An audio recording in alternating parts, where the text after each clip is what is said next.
Bismillahirrahmanirrahim. Assalamualaikum warahmatullahi wabarakatuh. Kali ini kita akan eh, belajar bagaimana cara membuat artikel yang bahasa istilah di dunia internet marketing SEO friendly ya, atau bahasanya disukai oleh Google. Kenapa?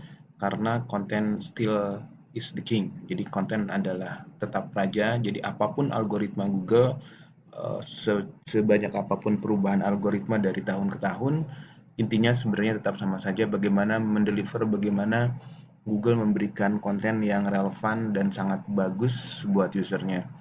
Oke, ada 2 poin saja yang akan kita pelajari sekarang. Pertama, prinsip dasar cara memahami bagaimana sebuah tulisan di web akan mudah diindeks oleh Google. Jadi ini sangat penting dipahami. Dengan teman-teman memahami ini, sebenarnya kriteria yang di bawah ini menjadi sebenarnya tidak perlu sampai hafal ya. Cukup ketika memahami ini nanti teman-teman bisa breakdown dari sisi teman-teman sendiri.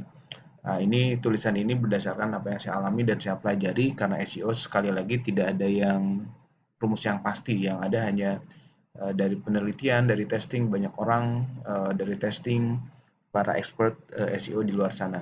Oke, uh, ada 3 poin tentang pemahaman ini. Pertama, yang harus kita pahami, kita berpikiran seandainya kita adalah Google, Google tentu ingin melindungi usernya. Jadi ini hal utama dan pertama yang harus kita tanamkan ketika membuat konten. Seakan-akan seandainya kita adalah Google, maka kita tidak ingin dong kalau seorang ketik cari sepatu kulit ternyata yang keluar sepatu olahraga misalnya sangat tidak relevan. Oleh karena itu, yang nomor 2, Google ingin agar usernya selalu mendapat konten yang relevan dengan yang mereka cari. Ini penting.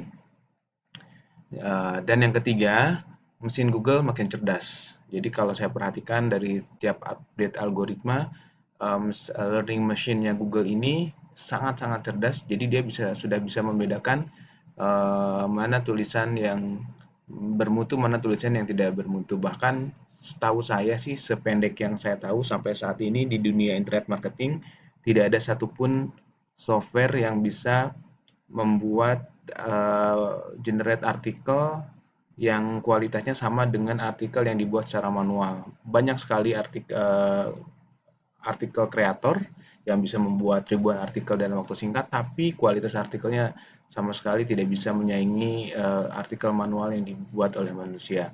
Dan Google bisa membedakan itu. Yang ketiga, ya ini mesin Google makin cerdas ini. Nah inilah poinnya. Ketiga poin ini teman-teman tentu bisa menyimpulkan.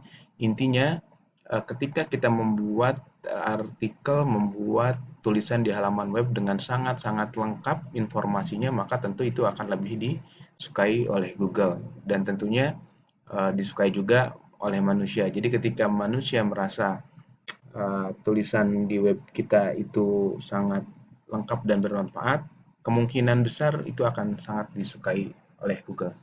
Oke, kemudian pertanyaannya kemudian dari 3 poin ini eh, kriteria teknikalnya secara teknis apa aja sih kira-kira yang bisa diukur untuk menentukan sebuah tulisan itu bagus? Ya, kurang lebih ada 9 faktor lah ya yang bisa saya jelaskan di sini. Yang pertama, paragraf pertama mengandung kata kunci. Ini penting karena Google akan menampilkan paragraf pertama di mesin pencarian search engine atau istilahnya SERP ya, search engine result page.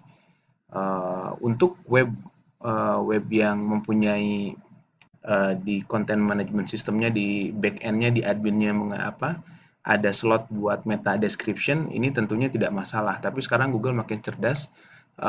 Ketika sebuah web tidak mempunyai slot meta description di adminnya, maka Google akan mengambil tulisan di paragraf pertama sebagai bahan untuk ditampilkan di search engine result page ya. Makanya penting sekali yang poin pertama ini ya. Ini contohnya misalnya keyword utamanya yang dikejar adalah jual biotera asli original di Bandung ya. Maka kurang lebih pembuka tulisan bisa seperti ini. Jual biotera herbal asli original Bandung, hubungi 08xxxx. Kemudian dilanjutkan dengan kata-kata selanjutnya. Biotera adalah bla bla bla dan lain-lain. Tapi pastikan kata kunci utama, kata kunci yang mengandung ajakan untuk menghubungi penjual untuk mengklik webnya itu ada di paragraf pertama. Itu. Kemudian yang kedua terdiri dari minimal 700 kata. Kenapa? Ini hanya hasil penelitian para ahli saja. Ini 700 kata ini mewakili ya kurang lebih mewakili seberapa serius orang menulis sebuah informasi yang akan disampaikan oleh dia di sebuah web ya. Bahkan kalau para ahli bilang sih kebanyakan yang unggul di mesin pencari itu dia dia menulis lebih dari 1.000 kata lebih ya. Nah, yang ketiga ini super duper penting, original dilarang copy paste. Sebenarnya ada toleransi ya, kurang lebih 40% untuk copy paste ini karena misalnya ketika kita menuliskan produk untuk handphone, kemungkinan itu pasti sama ya warnanya dan lain-lain pasti sama. Nah, kalau kita menemui kasus seperti ini, solusinya mudah saja. Setelah spesifikasi standar yang pasti sama itu, kita tambahkan banyak deskripsi, banyak tulisan penjelasan lain yang membuat ketika secara diukur secara utuh, maka nilai copy paste-nya hanya sedikit saja, mungkin hanya 20%, hanya 30%. Ya. Yang keempat, sebaiknya dilengkapi gambar yang relevan dan mengandung kata kunci. Ini penting sekali, apalagi Web 2.0, web-web yang kekinian saat ini sangat memanjakan gambar visual ini ya. Ini juga mungkin saya bilang poin yang wajib. Kemudian jika kita mempunyai dan menambahkan video itu juga menjadi poin yang plus ya. Kita bisa optimasi di YouTube juga, optimasi di web kita juga dan tentunya memanjakan para pembaca, para pengunjung web kita untuk mendapatkan informasi yang sangat lengkap di video ya. Kemudian bold, italic dan underline ini dilakukan secukupnya.